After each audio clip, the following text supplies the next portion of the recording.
Private Jeanette Vasquez emerged from Aliens as one of its most memorable characters.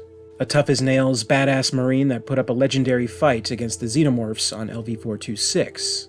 And a legend she became. She remained a fan favorite from the series as a whole, and just recently her story was explored in the new expanded universe novel Aliens Vasquez by V. Castro.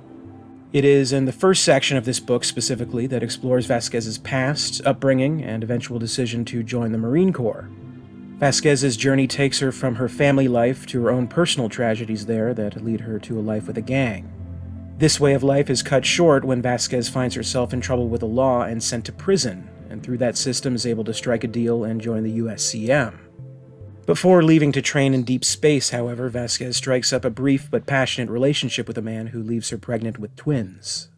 Due to her arrangement with the USCM, she is not able to raise them, nor is the father, a committed Marine himself, and the children are left with Jeanette's sister, Rosanna.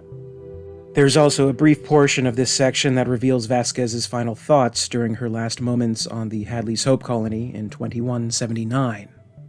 The bulk of the novel, which reaches up to the year 2201, focuses on the two children carrying the Vasquez namesake. Leticia and Ramon Vasquez are raised by their aunt, and during their formative years learn of their mother and her mysterious death on a faraway planet. In adulthood, each have their own ideas of what the Vasquez name means to them and the legacy they want to attribute to it. Leticia wants to continue the family service in the Marines, and joins up with the hopes of rising in the ranks. Ramon, however, has aspirations more focused in the corporate world and hopes to rise in the ranks of YUTANI.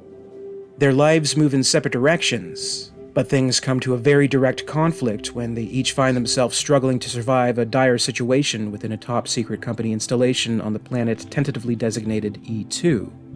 This is a planet very similar to Earth, with the promise on its surface of colonization. Beneath it, however, literally and figuratively, experiments are taking place with xenomorph specimens. These events are in line with the current continuity of expanded universe novels such as The Cold Forge, Into Charybdis, Colony Wars, and Inferno's Fall. It's a notable entry in this series since this would be the first time a character from the films and their legacy has been explored in such detail in a novel other than Ripley. This, however, wouldn't be the first time on the whole that we've seen a connection to the Vasquez bloodline. As far as the comic series is concerned, this was an idea explored fairly early on in the Dark Horse line. The 1993 story arc Aliens Colonial Marines introduced the character Carmen Vasquez, little sister to Jeanette. The story takes place in a post-Earth War landscape, with Carmen having joined the Marines to honor her sister's legacy and shape one for herself. And if nothing else, she's there to take down as many bugs as possible. Carmen would get her wish, and is thrust into the midst of many dangerous situations involving the xenomorph throughout this series, all while she is haunted by memories of her sister and the knowledge that she met a grim death, and all while she struggles with an addiction to Xenozip, the alien-based performance enhancer developed by the Grant Corporation. It wouldn't be until Marvel Comics took over the Alien license that we'd see more of the Vasquez namesake, but in one of their first publications, more of the bloodline was revealed. Last year, Marvel released the one-shot comic Aliens Aftermath to commemorate the 35th anniversary of the James Cameron film. Set in the year 2214, the story introduces a terrorist group named Renegade XM. This is a small organization intent on sabotaging YUTANI's projects by any means and recording every moment of the process for their audience. One of its members is Cutter Vasquez, nephew to Jeanette, who blames the company for the loss of his parents and his aunt. Renegade XM journeys to LV-426 to try to piece together the mysteries of the incident on Hadley's Hope and make some startling discoveries. In one curious moment, Cutter finds his aunt's smart gun nearly perfectly preserved. Maybe something requiring a little bit of suspension of disbelief, but such is the nature with these extended universe stories as a whole. Sometimes these new stories, and their connections to the previous stories and characters we know, require a leap of faith on the part of the fans. Sometimes it's very much worth it. We can believe that in the interim of Alien and Aliens, Amanda Ripley encountered an alien menace, just as her mother did in Alien Isolation. I think it's also reasonable enough to believe that Vasquez had these relatives, all with their own experiences, particularly with the new novel involving her children. What's worth noting about the novel is that it actually doesn't disregard or retcon any of the other connections from the past comics. While not a focus in the story, Carmen and Cutter Vasquez are mentioned in passing, and the canon of their own stories is preserved. As to be expected in such a novel, there are more than a few references to other stories that fans will notice, some explicit and part of the story, some a little bit more subtle.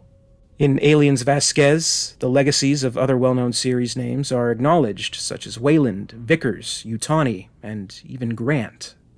Overall, I enjoyed the novel and what it had to offer. It came with a different flavor than what we've seen in other expanded universe stories.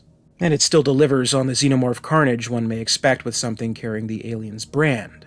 I'd definitely recommend it if you haven't read it yet, but I suppose it would come with a warning, because I have read a fair amount of criticisms. Mainly that it does take a very long time to get to that xenomorph carnage, which I do think is valid criticism. My only problem personally is that I think I truly would have enjoyed the book without any aliens at all.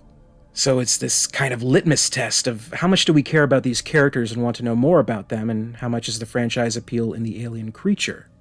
I know full well that no publisher in their right mind would ever release an aliens book without any aliens, so maybe something like that would only appeal to a handful of readers. The story of Aliens Vasquez is presented in 5 parts, and it's only the first part that deals with Jeanette Vasquez and her past, while the rest is focused on her children. My favorite part of the book, admittedly, was the first part. I would have liked to have seen much more with Jeanette, and felt there was so much more that could have been explored. There could have been more depicting her time in the Marines before the events of Aliens. It could have explored her relationship with Drake further, and could have involved her relationships with the other Marines from Aliens, who are absent from this story. I think it also could have been worthwhile to depict more of the events from Aliens from her perspective, add some things that weren't in the movie but focused on Vasquez. And I think that Carmen could have had her own section too. If they're going to go to the length to acknowledge that this character exists, why not give her a little more to the story? It would have been a good opportunity too, since if you're familiar with the early Dark Horse comics, just about all of those first few major storylines were adapted into novels, but not Aliens Colonial Marines. But all of these wishes, if added, would have disrupted the structure of the novel and the core of the story. I know that. So I guess what I'm really listing here aren't my criticisms of what I think should have been in the novel, and more of a wish list for Aliens Vasquez Volume 2. If V. Castro is up for that, that's something I'd like to see. I think there's more to explore. There's more to explore with Vasquez, and of course the other characters in the Alien series. I'd love to see more stories in this type of vein. Obviously, you can't keep going back to the same contrivance that there's a son or daughter or children of a character who also encounters the aliens. It could reach a point of just absolute absurdity, as much as I'd like to see something like The Adventures of Hudson Jr. being the ultimate badass. But there could be certain ways around it all. For example, if there was some kind of a story that somehow involves the Nostromo incident as the crucial piece of the puzzle to a story taking place in the, quote, present. Some kind of company project involving the xenomorphs, or what have you. But it requires looking into the past and learning more about the Nostromo crew. So we could get these histories of our favorite characters and learn more about them without having to connect it through actual bloodlines. I think it could work. We did get something a little bit similar to that with the Keith DeCandido adaptation of Alien Isolation, where we saw some of Ripley and Dallas's past, and I thought those sections of the book were excellent. It would absolutely be worth it to weave a story together involving the pasts of other characters such as Brett, Parker, Lambert, and Kane. They already have some good sketches to build on with their biographies in the Weyland-Yutani report. Just connect it appropriately to a core story, and it would tie together perfectly. They could call it Alien Ghosts of the Nostromo. There you go, Titan, my Christmas gift to you. Hire a writer immediately. Should we never see anything like that, I think Vasquez was the right way to go. She's a standout character, she's beloved by fans all over, and I think the book did her legacy justice. The Vasquez name always lives. Have you read Aliens Vasquez? Do you agree with the criticisms that it took too long to get to the alien action? Would you have liked to have seen more of Vasquez's past and less of the kids? Do you think it was balanced just right? I'd love to know what you think, so please leave a comment below and share your thoughts. As always, I'd like to thank you very much for watching today. If you enjoyed this video, please make sure to leave it a like, and be sure to subscribe to the channel to keep up with future videos. A very special thanks goes out to Brandon James, Grizz4756, Ronni Jensen, and XenoShadowMorph, Queen Tiers of the Patreon Hive. Thank you to Gregory Ford and John Griggs, the Hive's Praetorians. A very special thanks goes out to Lady Anne in the Ellen Ripley Tier of Excellence. And in the role of Weyland-Yutani executives, Michael Cole, Nicholas Butta, and Wesley A. Weaver Jr. If you'd like to join the Hive and support the channel, check out my Patreon page in the links below. In the meantime, you can catch up with Alien Theory over social media. Follow @alien_theory on Twitter and @alientheoryyt on Facebook and Instagram for more. And until next time, this is Alien Theory, signing off.